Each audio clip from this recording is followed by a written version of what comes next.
So this, how many people attended keynote this morning? Really awesome, right?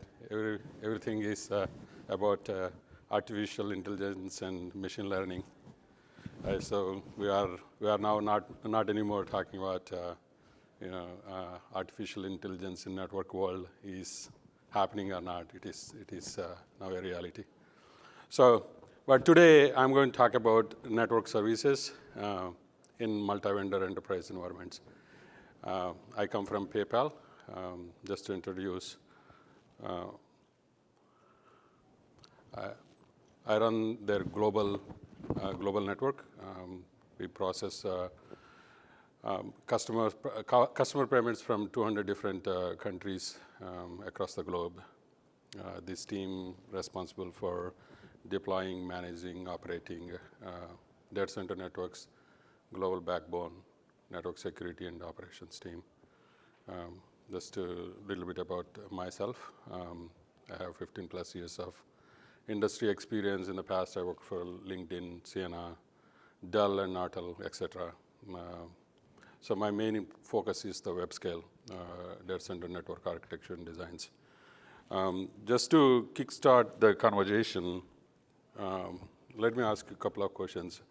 How many people in the audience represents enterprises with 10 plus years of in their existence? Few of them. Do you have any multiple vendor technologies in your environment? I see a lot of hands raised. Do you have equipment, network equipment, 1,000 plus devices to operate? Here we go. So what I'm going to talk today will resonate if you have some of these challenges in the environments. We all can build greatest and latest technologies, but when it comes to operating the entire site, when you have multiple vendors in the environment, how I deal with that. Particularly every other layer in the stack talks about services, but when it comes to the network, that has been the challenge, at least from our side. So to appreciate, I'm going to share some history about the PayPal, how we evolved. Maybe most of you, some point in time, you use the PayPal services. So PayPal deals with purely payment transactions. All the traffic, what we process, as well as all the traffic, east-west traffic related to the payments, that puts the pressure on us that treat every traffic flows on the network to be equal. We don't employ any QoS or anything. It's kind of like a love all traffic and serve all apps equally. So that requires how I can scale, how I operate, and how I latency is one of the biggest factor we address. How I deal this traffic with a very latency sensitive way, right? So we have close to more than 5,000 devices in the environment. It evolved over the years, multi-generation. We have our own MPLS backbone to connect all these customers from 200 different countries. Network security is being a financial company. It is the main pillar, network security implementation. And we do have all kind of technologies, 10 gig, 25 gig, 40, 100 gig. And three major aspects we deal when it comes to the network strategy. Always on secure. Our platform is 5 nines capable. If you look at paypal.com, the promise we give is 5 nines. So that have underlying every stack have to perform at that level. The network being connecting every part of the stack, how I deal with the reliability is the biggest question. Growth and modernization, more and more demand on the stack side in terms of the containerization, virtualization, what kind of services I can enable from the network, how I modernize the network layer. Everybody talks about now zero-touch operations, autonomous fleet. How I can enable that kind of a layer with multiple vendors in the mix. I cannot kind of like say only this particular thing works in a specific part of the environment, but how I can deal with this entire spectrum. So this is a little bit of a history. We evolved from a flat layer 2 network. Now we standardized on pretty much a leaf spine design. It is a large enterprise. It's not like really a web scale, right? So 100 gig environments are good enough. What I'm going to share for the rest of the talk is about what we did to accomplish what is required, right? And it's a journey, a work in progress, but we standardized on everything to be, go forward, any new build, leaf spine designs. Last year before, we started migrating some of our workloads, particularly the QA workloads, to public cloud. It was a talk about public cloud connectivity. Now this year we started expanding further into multiple regions of public cloud, and we have a lot of companies acquired over the years. Different part of the stack runs in different public cloud providers. So multi-cloud, multi-region is the new requirement go forward. So this is kind of shows you how we evolved over the years. Now the question is, how I can truly transform this kind of a multi-year evolved environment. So the way how we approach the problem is, 4 different areas of innovations we had to bring to the table to address this particular requirement. So the way how I described there is, one is the data center networks, how that portion of the connectivity I can transform. Network security, as I said, security being the topmost pillar in our requirements, how I can address the network security portion, and then the global backbone. This function, this particular element is not only connecting all of our customers, but it also provides services for core PayPal and adjacent BU, business units, connecting to the PayPal services, as well as connecting to their own customer base. This is one of the area which is very important for us to leverage investments we made, one-time investment and leverage across the company. So that's another area of innovation. And all the stack has to be, operational. So the way how we're looking at is the telemetry-centered, automation. So for this particular talk, it's, next 15, 20 minutes, I'm going to focus on what we did in the disaggregation space, and I'm going to share a few of the insights about overall telemetry-driven automation, how we are doing it. But again, my focus is, if I have to deal with an environment evolved over the years, multiple vendors, multiple technologies, how I can solve the problem. So that's my focus. So on the disaggregation side, learn from our big brothers, all the web scale, companies, including Facebook, Amazon, Microsoft. Everybody is now perfected this. We're leveraging that. Nothing new here. This is just the fact of large scale enterprise like us able to leverage those innovations. Now we kind of like using this as a transformation journey for building the data center networks. Leaf spine design, again, 100 gig is where we currently stand. We're watching the 400 gig, how it evolves, but everything is 100 gig switch, 32 by 100 gig switch. All layers of the stack, and the top of the rack switch, spine layer, super spine, or even the exit leaf, everything is one single SKU. We were able to make it work seamlessly, right? So what is this helping us? Reduce number of hardware device types in the environment, which is the fundamental problem for deviations of designs over the years. Reduce network, and the common hardware I mentioned. But if you kind of zoom in further, based on what part of the journey you are, you will certainly see the financial savings. You just need to zoom in and figure out, whether this is something is interesting for you. So simplification of the entire data center networks is so simple. It is just this is the bill of material you need. One device, 32 by 100 gig, one optic type. We're leveraging 100 gig CWDM4 and single mode fiber. and towards within the rack, it is a breakout cable, 4 by 25 gig. This is a dream, maybe a few years back, but I think every industry player talks about it. We are able to leverage, and we are able to, deliver the scalable, horizontally scalable network required for the company. So how we solve the problem? We call it as a availability zone 2.0. Going back, the couple of design goals what we had. The way how the requirements came to us is essentially for any enterprise, if you look at it, the IP addressing.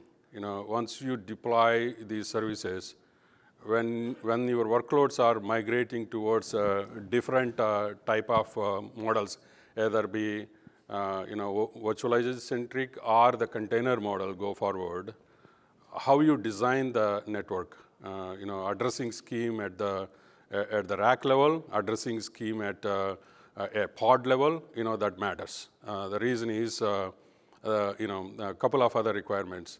Migration capability, VM migration capability, the container migration capability, horizontally scale your rack connectivity.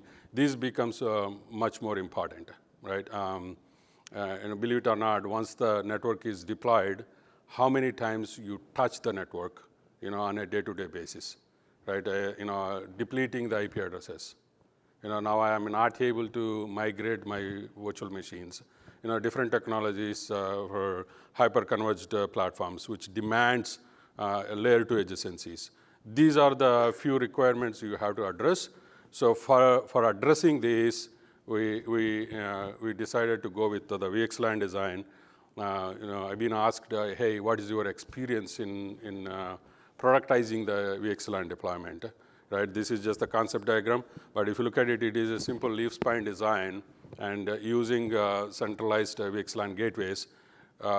This is one of the largest deployment what we have with layer 2 adjacency. Within few months of deployment, this particular environment grew all the way to 15,000 virtual machines, right? For large enterprise, that's a pretty big footprint. It's one specific pod I'm talking about. We all the way crossed, in another few more months, it all the way crossed 32,000 virtual machines. It started hitting that ASIC limits what we have, right? So what are the different lessons you may have to keep in mind when you are leveraging this VXLAN designs is, what's your overall scale look like? That's a very key. And also you need to pay attention to, it is a layer 2 emulation on the layer 3 network.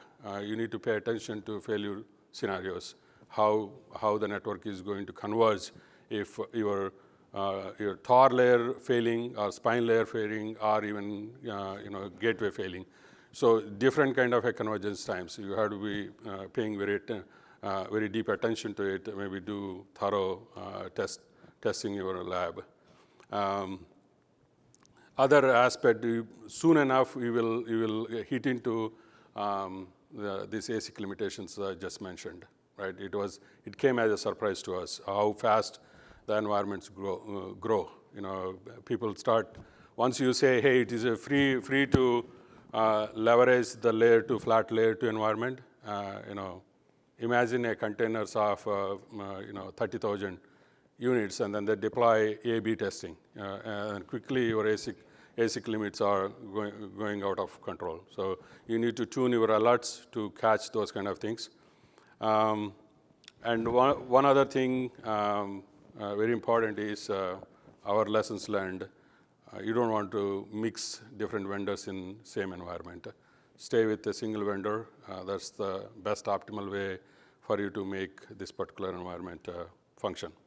So along with that, being this 100 gig environments, we leveraged white box based monitoring fabric also. Same SKU for the core network build as well as the monitoring aspect. So this gives you hardware leverage required. And it employs the same principle, essentially horizontally scale. Monitoring fabric creation is always afterthought in many of these environments. So we kind of like pivoted to the point that monitoring should be, part of the base offering itself. So how we are delivering it is leverage the same white box model, leaf spine. Instead of calling it as a top of the rack spines, you call it as a filter layer, delivery layer, and the core. It's pretty much follows the same principle. So having said that, a closure on this particular topic, why white box is appealing for PayPal environments. If you look at it, when you have the multiple vendor environments, you need to source as well as keep the space for each vendor. And you have the problem of their availability, their feature velocity, whatnot, right? So the way how we are using the white box solution is just to build the core environment, same hardware, run for the core operating system, as well as the white box OS like Cumulus, right? And monitoring fabric, the companies like Big Switch, you can leverage underlying hardware for monitoring fabric as well. So your typical OEMs, we have pretty much all vendors in our environments, Arista, Cisco, Juniper, whatnot, right? So if you have their software, run it on a common hardware, that helps you maintain the hardware, but at the same time, you don't want to mix the different operating systems in a given deployment. It never works.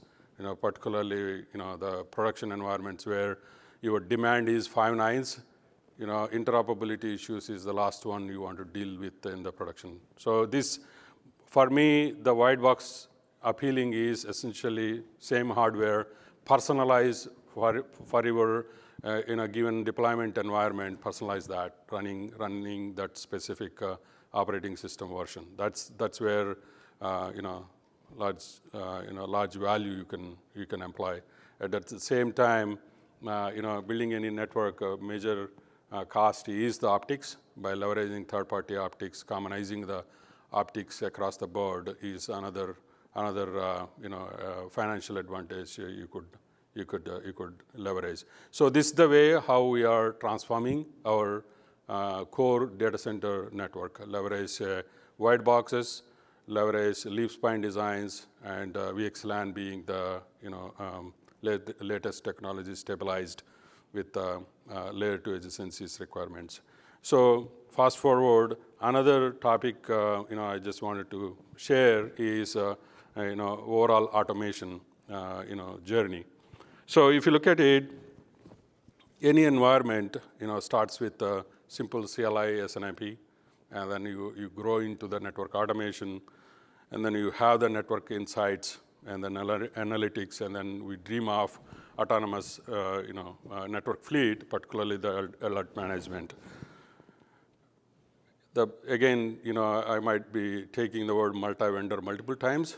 You truly have a problem if you have to achieve any of these automation goals if every network device emits signals, emits their output in a different formats. How I can even think about network state insights when I have a different output from OEM 1, other outputs from OEM 2, right? So there has to be a way, and the most common interface what you see is the SNMP. Even though we all say SNMP is really dirt hole, if you want to get a common output, that's the only interface today. And the vendors started talking about the streaming telemetry, but again, what you will do with the previous generation environments, you can't get rid of them overnight. So there has to be a way to figure out the network insights, not only just the static configuration information, but runtime telemetry that includes the FIB tables, route tables, MAC tables, and the state information. extract all that, and put it in a central database so that you can do more overlapping capability. I will show you one other slide where we were able to gather this information, not just the static information, but runtime information, and produce some self-service capabilities. Once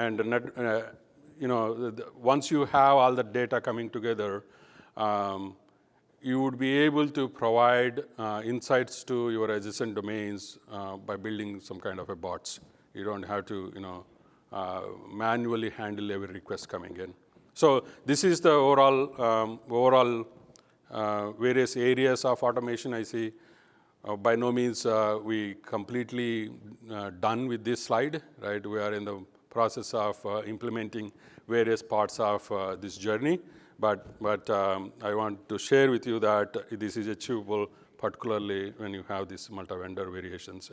So infra as a code, this being one of the areas how you automate your entire fleet, starting from day zero deployment to enabling the APIs over the network, and monitoring them, and then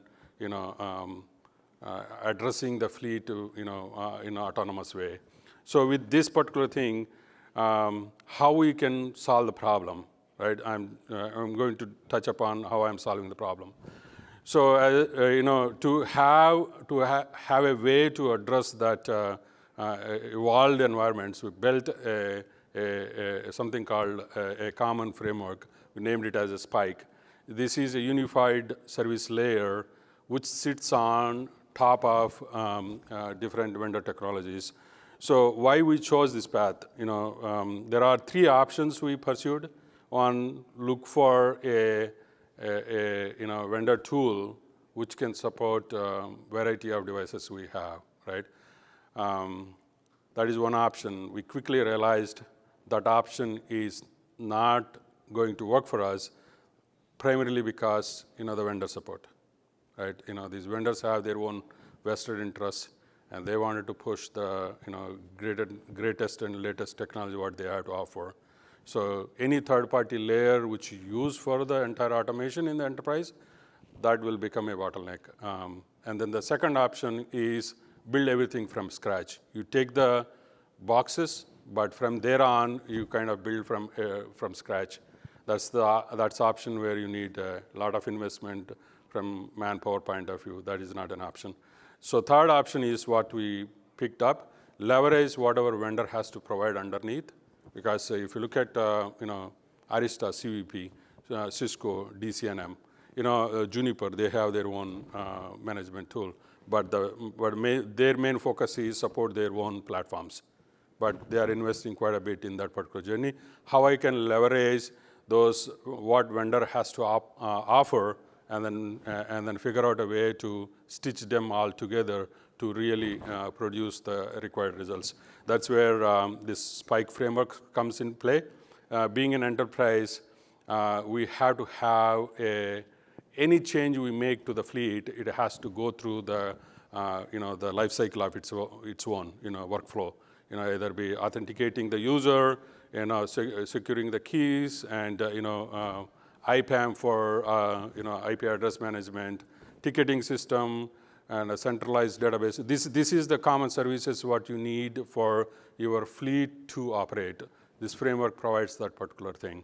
So underneath, once you have it, you should be able to provide various types of services, particularly, as I said, the network as a service, network security as a service, how we manage the security firewalls from a centralized location, even though when you have more than one vendor. So that's one of the product we developed. And then in the data center space, again, different technologies, different stacks, how I can leverage and create that day zero to day n automation. That's another service.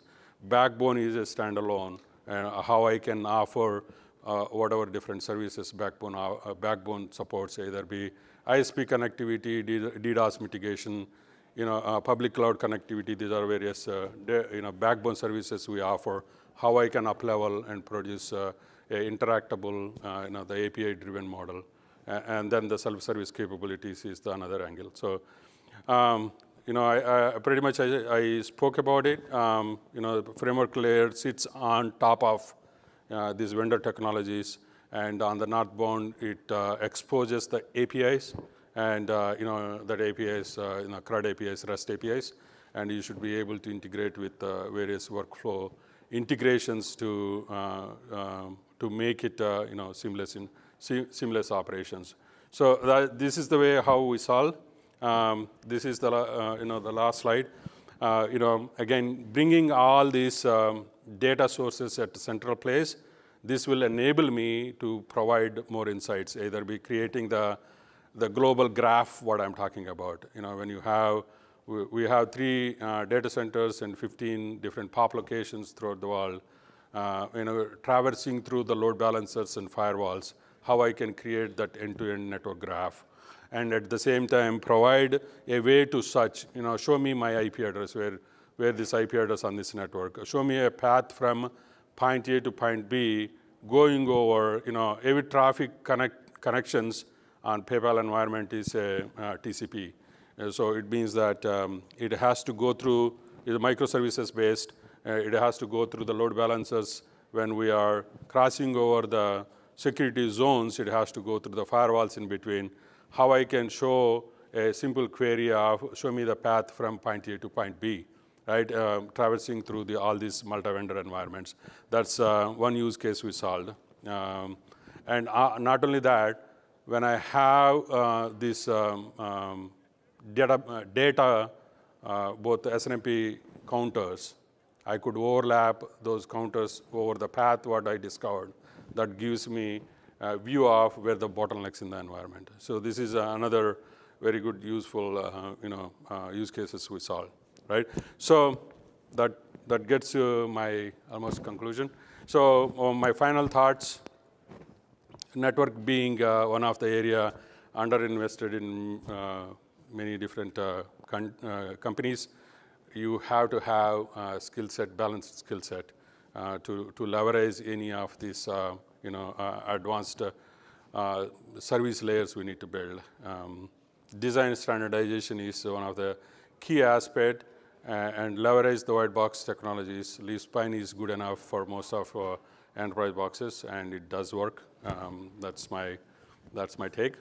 But at the same time, when it comes to the automation journey, adopt pragmatic approach, how you can leverage the vendor technologies and build your own layer on top of the vendor technologies, the way we achieved our goals. So that's what I have to share. Thank you very much.